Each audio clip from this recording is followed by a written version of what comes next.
సేవా సమితి వారి ఆధ్వర్యంలో స్వాతంత్ర దినోత్సవం పరిష్కరించుకుని శంకవరం మండలంలో గల సీతంపేట గ్రామంలోని ప్రభుత్వ స్కూల్ నందు పిల్లలకు కావలసిన పుస్తకములు మరియు పెన్నులు, స్వీట్లు పంచడం జరిగింది.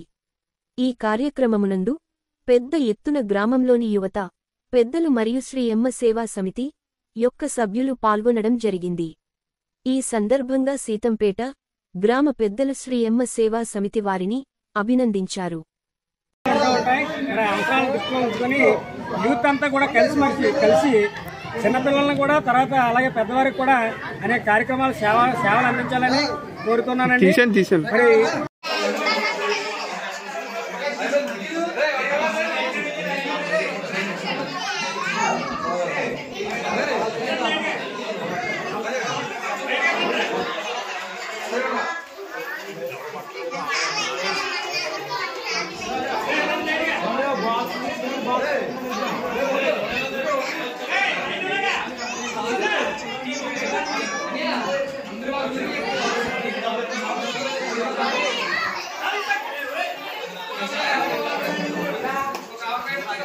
వీడియో పడుతున్నారు అక్కడ.